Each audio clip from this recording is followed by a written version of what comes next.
स्वर सुधा मंच पर प्रस्तुत है प्रसिद्ध कहानीकार खुशवंत सिंह की कहानी विष्णु का प्रतीक। यह काले नाग के लिए है। तश्तरी में दूध उंडेलते हुए गंगाराम बोला, मैं हर रात इसे दीवार वाले उस बिल के पास छोड़ आता हूँ और सुबह उठते ही यह सफाचट मिलता है। हो सकता है बिल्ली पी जाती हो, हम बच्चों ने सुझाया। बिल्ली? गंगाराम ने विरक्ति में मुंह सिकोड़ा। कोई बिल्ली उस बिल के करीब फटकती तक नहीं। वह काला नाग रहता है। जब तक मैं उसे दूध देता रहूंगा, वह इस घर के किसी व्यक्ति को नहीं डसेगा। तुम सब जहां चाहो नंगे पैर घूमते रहो और जहां मर्जी आए खेलते रहो। हमें गंगाराम के संरक्षण की कोई जरूरत नहीं थी। तुम एक बेवकूफ बुढ़ऊ ब्राह्मण हो, मैंने कहा। तुम्हें इतना भी नहीं मालूम कि सांप दूध नहीं पीते। कम से कम तश्तरी भर दूध तो हर दिन वह पी ही नहीं सकता। हमारे अध्यापक ने हमें बताया था कि सांप कई कई दिनों में सिर्फ एक बार ही खाता है। हमने एक घास वाला सांप देखा था जिसने एक मेंढक को निगल लिया था। मेंढक कई दिनों तक उसके गले में गोली की तरह अटका रहा। तब जाकर वह किसी तरह घुल घुलकर उसके पेट में पहुंचा। हमारी प्रयोगशाला में दर्जनों सांप मैथिल वाली स्पिरिट में डूबे रखे हैं। क्यों? पिछले महीने तो अध्यापक जी ने सवेरे से एक सांप खरीदा था जो दोनों तरफ रेंग सकता था। इसका दूसरा सिर पूंछ की तरफ था। एक जोड़ी आंखें भी थी उसमें। तुम मजा देखते जब उसको शीशे के जार में रखा गया था। प्रयोगशाला में कोई खाली जार था ही नहीं, सो अध्यापक ने उसे एक धारीदार विषैले नाग वाले जार में ही डाल दिया। चिमटों के साथ उसके दोनों मुंहों को पकड़कर टीचर ने उसे जार में छोड़ा था और तुरंत ही ढक्कन बंद कर दिया था। जार में तो उसने मानो तूफान ही ला दिया था। चक्कर मार मार कर पहले वाले सांप को नोच फाड़ कर टुकड़े टुकड़े ही कर दिया। पवित्र मन के गंगाराम ने जुगुप्सा और संतरास से आंखें बंद कर ली। तुम्हें किसी दिन इसका बदला चुकाना पड़ेगा। हाँ, जरूर चुकाना पड़ेगा। गंगाराम के साथ बहस करने का कोई फायदा नहीं था। अन्य हिंदुओं की भांति वह भी ब्रह्मा, विष्णु और महेश की त्रिमूर्ति में विश्वास करता था। ब्रह्मा संसार के जन्मदाता, विष्णु उसके रक्षक और महेश उसके सहारक। इन तीनों में विष्णु में उसकी सर्वाधिक आस्था थी। प्रतिदिन तड़के ही वह अपने अभीष्ट विष्णु की प्रतिष्ठा में माथे पर वी के आकार में चंदन का तिलक लगाया करता था। वह ब्राह्मण था, लेकिन था निरा अनपढ़ और अंधविश्वासी। उसके लिए तो हर एक प्राणी मात्र ही पवित्र था, भले वह सांप हो, बिच्छू हो या फिर कान खजूरा। जब कभी उसकी नजर इनमें से किसी पर भी पड़ती, वह तपाक से उन्हें सरका देता कि कहीं हम उन्हें मार ही न डालें। हमारे बैडमिंटन रैकेटों की चोट से प्रताड़ित ततैयों को भी उठाकर वह उनके भग्न पैरों को सहलाने लगता। कभी कभी उसे डंक भी लग जाते, पर उसका विश्वास फिर भी न डिग पाता। जंतु जितना ज्यादा भयानक होता, गंगाराम की उसके अस्तित्व में उतनी ही अधिक आस्था होती। इसीलिए उसे सर्पों के प्रति श्रद्धा थी, और सबसे बढ़कर तो अजगर के लिए, जो उसका काला नाग था। अगर कहीं तुम्हारा काला नाग दिखाई दिया तो हम उसे जरूर मार देंगे। मैं तुम्हें हरगिज ऐसा नहीं करने दूंगा। इसने 100 अंडे दिए हुए हैं। अगर तुमने इसे मारा तो सारे अंडों से अजगर बन जाएंगे। पूरा घर अजगरों से भर जाएगा। तब तुम क्या करोगे? हम उन्हें जिंदा पकड़ लेंगे और बम्बई भेज देंगे। वहां इन सांपों को दूहकर जहर काटने वाला सिरम बनाया जाता है। जिंदा अजगर का वे 2 रुपया देते हैं। 200 रुपए तो हमारे यूं ही बन जाएंगे। तुम्हारे डॉक्टरों के जरूर थन होते होंगे, पर सांपों के तो मैंने कभी नहीं देखे। लेकिन खबरदार, जो तुमने इनको छुआ तक, यह फनियर नाग है। समझे? फन वाला। मैंने इसे देखा है। पूरे 3 हाथ लंबा है। और जहां तक इसके फन की बात है, गंगाराम ने अपनी हथेलियों को खोला और सिर को डुलाते हुए बोला, तुम खुद ही इसे कभी लॉन में बैठ धूप सेकते हुए देखना, तभी जान पाओगे। तुम कितने झूठे हो। तुमने खुद ही साबित कर दिया। पनियर तो नर होता है, मादा नहीं। फिर इसके 100 अंडे देने का सवाल ही नहीं उठता। अंडे फिर तुमने ही दिए होंगे। बच्चों की टोली कह कहे लगाकर हंसने लगी। गंगाराम के ही अंडे होंगे। अब तो जल्दी ही हमें 100 गंगाराम देखने को मिलेंगे। गंगाराम के पास कोई जवाब नहीं बचा था।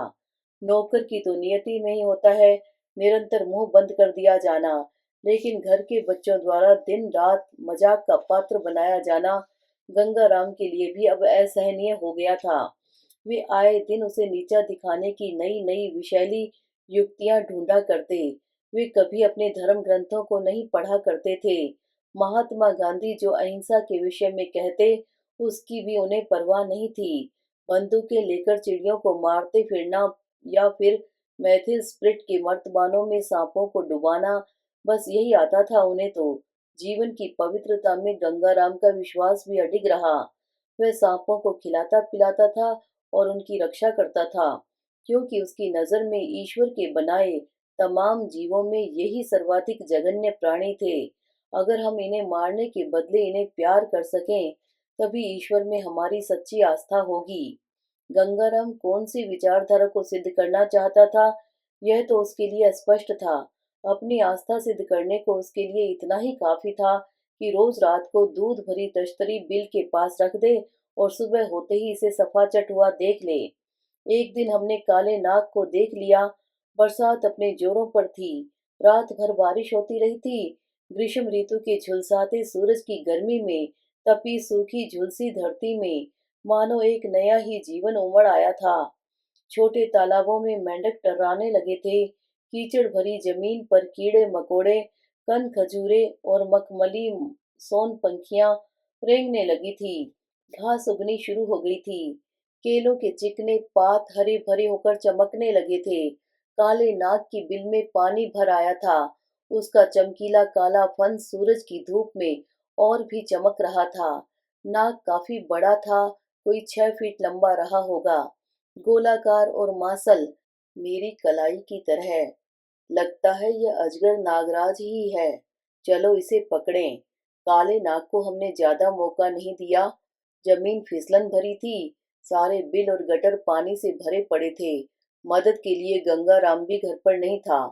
उसे खतरे की भनक भी लग पाती, इसके पहले ही बांस के डंडे हाथों में लिए हमने उसे घेर लिया।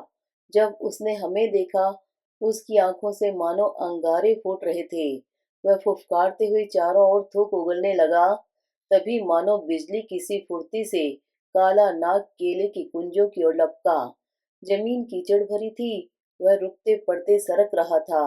अभी वह 5 गज भी आगे नहीं बढ़ पाया था कि एक लाठी उसके बीचों बीच आकर पड़ी और बेचारे की पीठ टूट गई।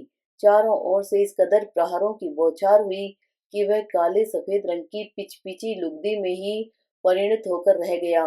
खून और मिट्टी से वह लथपथ हो गया था, लेकिन उसका सिर अभी भी सलामत था। इसके सिर को मत कुचलना, हम में से एक चिल्लाया। हम इस काले नाग को स्कूल में ले जाएंगे। सो हमने कोबरे के पेट के नीचे बांस का डंडा डाला और उसे डंडे के सिरे पर टांग लिया। बिस्कुट के एक बड़े से खाली कनस्तर में उसे डाला और कनस्तर को रस्सी से अच्छी तरह बांध दिया। फिर टिन के उस डिब्बे को हमने एक चारपाई के नीचे छिपा दिया। रात को मैं गंगाराम के आसपास मंडराता रहा कि कब वह दूध से भरी तश्तरी लेकर आए। आखिर मुझसे न रहा गया। मैंने उसे पूछ ही लिया, आज तुम काले नाग के लिए दूध नहीं ले आओगे क्या? हाँ, ले जाऊंगा, गंगाराम ने चिड़चिड़ाते हुए जवाब दिया। तुम जाओ न सोने। वह इस विषय पर और अधिक तर्क वितर्क करना नहीं चाहता था। उसे अब और इस दूध की जरूरत नहीं पड़ेगी। गंगाराम ठिठका, क्यों? ओह नहीं, कुछ नहीं।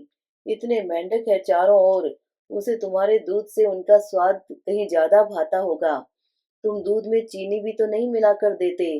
दूसरे दिन गंगाराम दूध की भरी भराई तश्तरी लेकर वापस लौट आया। वह काफी खिन्न और उदास दिख रहा था। लगता था उसे हम पर शक हो गया है। मैंने तुम्हें पहले ही कहा था कि सांपों को दूध से ज्यादा मेंढक पसंद होते हैं। हम लोग कपड़े बदलकर नाश्ता करने में जुटे थे। गंगाराम पूरे वक्त हमारे आसपास ही मंडराता रहा। स्कूल बस आई और कनस्तर को लेकर थोड़ी कठिनाई के साथ हम बस में चढ़ गए। जैसे ही बस चालू हुई, हमने गंगाराम को कनस्तर उठाकर दिखा दिया। यहाँ है तुम्हारा काला नाग, इस बक्से में, बिल्कुल सुरक्षित है। अब हम इसे स्पिरिट में डालने जा रहे हैं। हमने देखा उसकी बोलती बंद हो गई है और छूटती बस को वह दीदे फाड़ फाड़ कर देख रहा है। स्कूल में काफी उत्तेजना फैली हुई थी। हम चार भाइयों की टोली अपनी उद्दंडता के लिए मशहूर है। हमने एक बार फिर यह साबित कर दिखाया था। कोबरा नागराज है, 6 फीट लंबा, फणियर। कनस्तर हमने विज्ञान के अध्यापक के हवाले कर दिया। डिब्बा अध्यापक की मेज पर स्थापित था और हम इसी इंतजार में थे कि कब वे इसे खोलें और हमारे शिकार की सराहना करें। अध्यापक ऐसे अभिनय कर रहे थे मानो उन्हें इसकी कोई परवाह ही न हो। उन्होंने हमें कुछ सवाल देकर बैठा दिया, फिर सधे सधाए हाथों से वे एक चिमटा और एक जार ले आए। जार में एक धारीदार करैत मटमैली मिथाइल स्पिरिट में डूबा पड़ा था। गुनगुनाते हुए उन्होंने कनस्तर की डोरी खोलनी शुरू की। जैसे ही डोरी ढीली पड़ी, डिब्बे का ढक्कन उछलकर खुल गया। गनीमत हुई कि वह अध्यापक जी की नाक पर नहीं पड़ा। वही काला नाग था। उसकी आंखें शोलों सी दहक रही थी। उसका फन तना हुआ था, बिल्कुल अक्षत। जोर से फुफकारते हुए वह अध्यापक जी के मुख की ओर बढ़ा। अध्यापक जी हड़बड़ाकर अपनी कुर्सी पर पीछे की ओर उचके और लड़खड़ाकर गिर पड़े। वे फर्श पर पड़े थे और भय से पथराए हुए से टकटकी लगाकर कोबरे को देख रहे थे। लड़के अपने डेस्कों पर चढ़कर जोर जोर से रोने चिल्लाने लगे। काले नाग ने अपनी लाल लाल आंखों से कमरे के नजारे का मुआयना किया। उत्तेजित होकर वह अपनी चिमटे सी दोधारी जीभ लपलपाने लगा।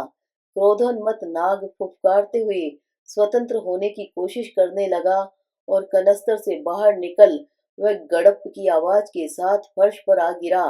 उसकी पीठ कई जगह से टूटी हुई थी। बड़ी वेदना से उसने किसी तरह अपने आप को दरवाजे तक घसीटा। कमरे की चौखट पर पहुंच एक नए मुकाबले के लिए अपने आप को तैयार करते हुए उसने अपना फन फैला लिया। कक्षा के बाहर गंगाराम हाथ में तश्तरी और दूध का बर्तन लिए खड़ा था। जैसे ही उसने काले नाग को आते देखा, वह घुटनों के बल बैठ गया और तश्तरी में दूध उंडेलने लगा। दूध भरी तश्तरी को उसने दहलीज के पास रख दिया और प्रार्थना में हाथ जोड़ क्षमा याचना करते हुए उसने अपना सिर नाग देवता के सामने भूमि पर झुका दिया। हताशा मिश्रित क्रोध में फुफकारते और थूक उगलते हुए फणियर ने गंगाराम के मस्तक पर जहां तहां डंक मार दिए। फिर बड़ी कठिनाई से घिसटता हुआ सा वह किसी गटर में जा घुसा और दृष्टि से ओझल हो गया। दोनों हाथों से चेहरा थामे गंगाराम निढाल सा हुआ जमीन पर गिर पड़ा। वह ऐसे वेदना से तड़पता कराह रहा था। जहर तुरंत ही उसकी आंखों पर चढ़ गया था। चंद मिनटों में ही वह नीला पीला पड़ गया और उसके मुंह से झाग आने लगा। उसके मस्तक पर रक्त की नन्ही बूंदें चमक रही थी। अध्यापक जी ने उन्हें अपने रूमाल से पोंछा। नीचे चंदन से अंकित द्विभुजाकार तिलक उभर आया, जहाँ काले नाग ने अपने डंक मारे हुए थे।